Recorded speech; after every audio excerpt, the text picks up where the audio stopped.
جب کسی نے امام جعفر صادق علیہ السلام سے یہ پوچھا کہ خدا اپنے بندوں پر ہمیشہ مہربان کیوں نہیں رہتا اور انہیں ہمیشہ ناز و نعمت میں کیوں نہیں رکھتا، مگر کبھی تو انہیں آفتوں میں مبتلا کرتا ہے اور کبھی اپنے بندوں پر بیماری، زلزلے، سیلاب اڈھیلتا ہے۔ امام جعفر صادق علیہ السلام فرمانے لگے کہ اگر خدا نہ ہوتا تو اس سے زیادہ بلائیں اور فتنے انسانوں پر نازل ہوتے، مثلاً کہ آسمان زمین پر گر جاتا یا زمین پانی میں ڈوب جاتی یا سورج ہی نہ نکلتا، ہوائیں نہ چلتی، یہاں تک کہ تمام انسان، پودے اور دیگر اشیاء خراب ہو جاتے۔ لیکن اگر بغور دیکھا جائے تو طاعون، زلزلہ، ٹڈیوں جیسی بلائیں کبھی بھی دائمی نہیں ہوتی اور جلدی ہی برطرف ہو جایا کرتی ہیں۔ اور دوسری جانب خدا کے لیے انسانوں کو بھی کبھی کبھار مختصر آفات سے ڈرانا ضروری ہے تاکہ ان کے لیے عبرت و نصیحت ہو، اور اپنے اعمال کے مقابلے میں جب بلاؤں اور اموات کا مشاہدہ کریں تو گناہ اور سرکشی سے باز آ جائیں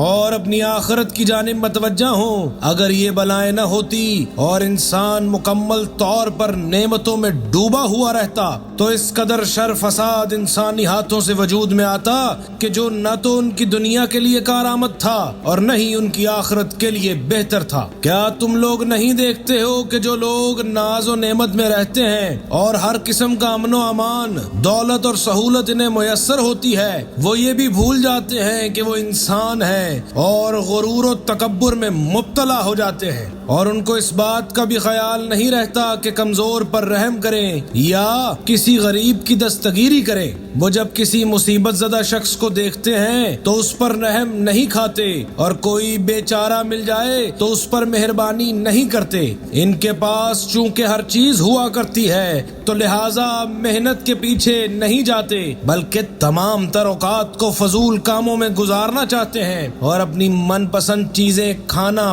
پینا چاہتے ہیں۔ ان لوگوں کے ذریعے دین و دنیا دونوں ہی کو شدید نقصان پہنچتا ہے، لیکن جب انہیں کوئی مالی نقصان ہوتا ہے تو اس وقت انہیں غربت کے معنی سمجھ میں آتے ہیں اور پھر ستم دیدہ کی مدد کرتے ہیں۔ اگر کبھی بیمار پڑتے ہیں اور بیماری کی شدت کو محسوس کرتے ہیں تو اس وقت انہیں بیمار افراد یاد آتے ہیں۔ جب اچانک ہونے والی اموات کا مشاہدہ کرتے ہیں تو انہیں آخرت یاد آ جاتی ہے، بلکہ یہ لوگ تو اس بیمار کی مانند ہے کہ جب تک وہ کڑوی دوا نہ پی لے وہ صحت و سلامتی کے مزے نہیں اٹھا سکتا۔ سامعین گرامی قدر، میری دعا ہے کہ اللہ ہمیں علم امام جعفر صادق علیہ السلام سے فائدہ لینے کی توفیق عطا فرمائے۔